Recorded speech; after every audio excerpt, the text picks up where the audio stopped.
we are joined by Wheats from Eatiquette. Thank you for talking to me. Yeah, thanks for being here on The Spoon. I'm excited to talk to you about food data and AI company that you are working on, Eatiquette. I looked at the website. It seems like you're working on helping consumers basically better compare grocery products based on nutritional values and other kind of things. It seems like you started with an app, but you're also working in other ways to do this type of thing. Is that right? Yeah, that's right. Well, actually, we started with an app because just, what we see is that everybody's tastes differ, but not only their tastes differ, their preferences, their diet. You've got continuously evolving trends in, what's one day it's paleo, the next day it's keto, it's vegan, Yeah. it's plant-based, it just goes on and on. And of course, we're seeing sustainability aspects. If you think about it, products there's hundreds of what we would say attributes that a product could fall, or some category it could fall into. And we see that you've got the big brands out there that have been doing their thing for a long time, but you see these emerging brands coming up and trying to meet those consumer needs because they see where the trends are going, and they're building their products. But so all you're seeing is all these different preferences, and you can see the choices just continuing and Yeah. products becoming diverser and diverser. And we, as an app, we thought, okay, we're gonna help people make choices, help search, help filter, and it has to go deeper than your nutrition fact panel. It has to go beyond the little label. It has to go, which breakfast cereals are high or higher in sugar or lower in sugar. It has to go into the details of the ingredients. Is something preserved? Does it have preservatives? Does it have artificial flavors? So getting to that detail, well, it needs some sort of re-wrangling of data. Yeah, Let me exactly. put it that way. So we started from this consumer perspective, but we also, you have to source food data. And then we realized, all the food databases out there have a lot of the retail data, have all the big data, the big brands. But all the emerging brands that are actually trying to get discovered, they're not in those They're not in databases. the databases. Oh, interesting. So, of course, and you have these expos and places where these brands hang out, and we started talking to them. Most of them aren't in the database, and then when we dug deeper and deeper, we realized there's other issues here in the world of emerging food brands. I mean, they're struggling anyway because they have to, scale and operate operationally efficient. Let me put it that way. But they also don't have their data together, so their data is all over the place in Excel spreadsheets and Oh, Word jeez. documents. So we're digging and we're uncovering all these other issues. And also realizing there are solutions out there for data management and maybe even comparison and looking at the market, but they're all priced to the level of big food brands, like 5-digit numbers to get a report. Right. And of course, these are also not accessible. So this journey has led us to a bit of a pivot where eventually we still are out there to help. We want to help those consumers with their choices, but we also first actually need to help food brands get their data Yeah. And I was going to ask you ready about and that. shareable, uh, Yeah. in a way that helps them get discovered and helps them, increase their sales, so they can clearly say, look, this is us compared to them, and this is why we're better on it. And this could be ingredients, this could be nutrition, it could be sustainability certifications, it can be even the way you're structured, the way you're founded, if you're a B Corp, you're mission based. Yeah. Yeah. Yeah, I was going to ask about the AI because you mentioned that in the company as well, Eatiquette. It just seems like there's, like you said, there's so much data out there, trying to get it together, trying to compartmentalize it and figure out where it all goes, how the smaller companies can be part of that data set. Is there something that you're doing with AI specifically that's like helping with that sorting? It's more, our AI part is more around the sort of normalizing food data. For instance, yeah, ingredients. If you're talking, we're actually really focused on grocery product. Maybe I should make that clear. Anything that's labeled, and when you look at an ingredient list, it has. So what we found, we had sort of a database of 300,000 products.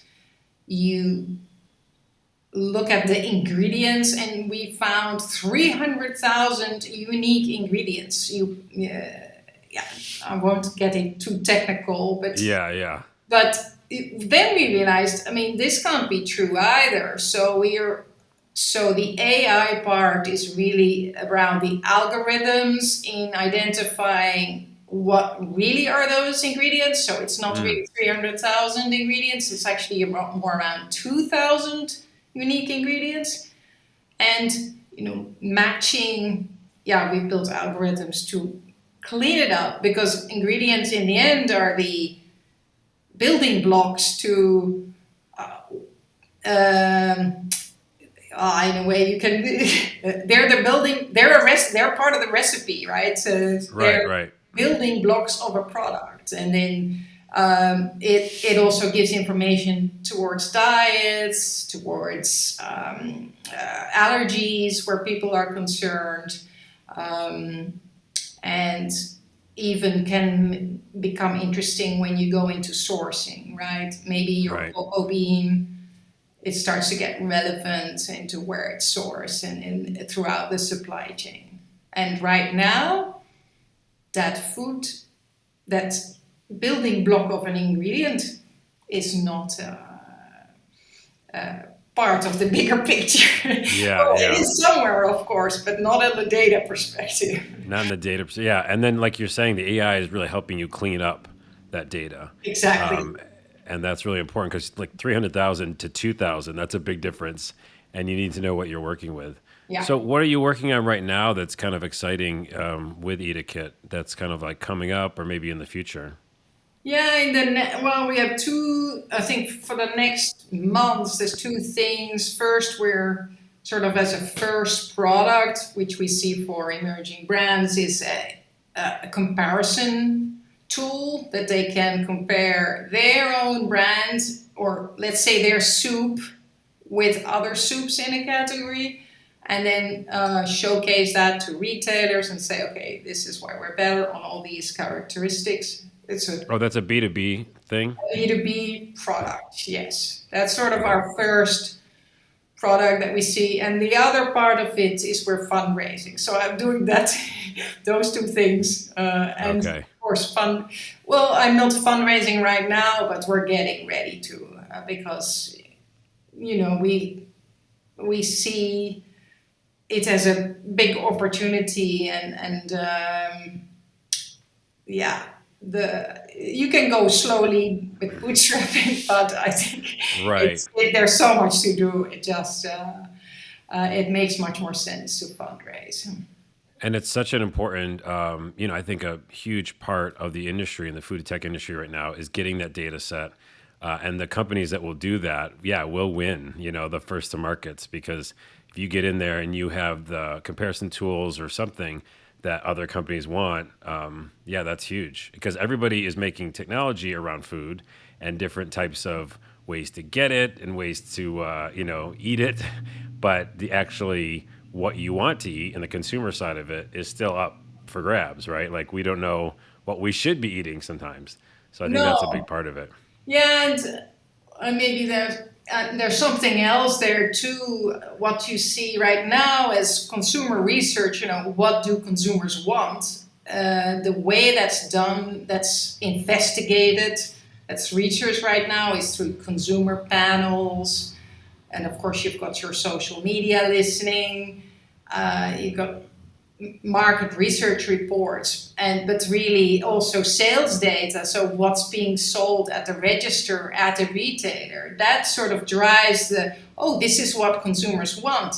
But in reality, that's just what consumers bought.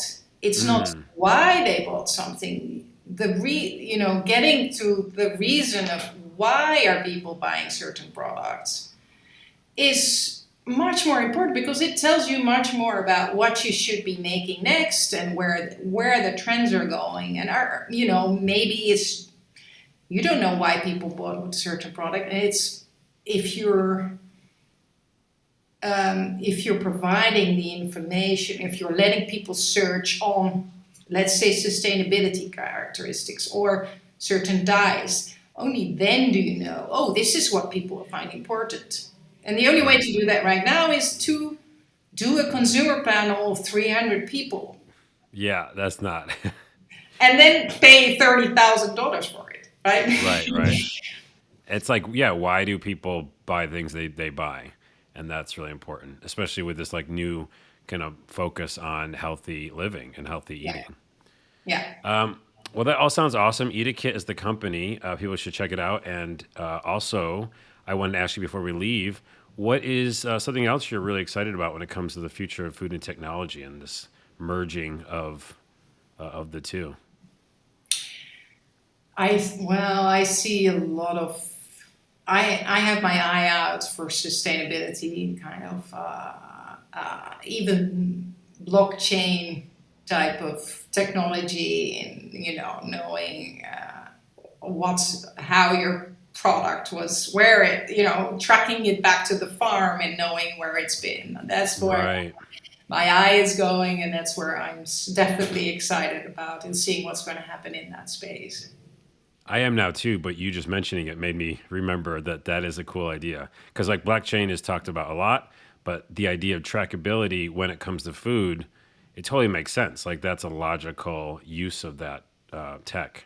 Yeah. So that is exciting. But I'll be honest, it's a sort of a, a rich world's problem, or there's other problems out there, but I think it starts with transparency and there's bigger world problems, bigger food problems out there, but I think there's definitely place for sustainable and healthy food. Yeah, I agree. And I think that there's, yeah, bigger problems, but at the same time, you can use technology to help solve those bigger problems too. So that's great. Exactly. Weeds, thank you for being here and thanks for being on the spoon. Okay, thank you very much, Carlos.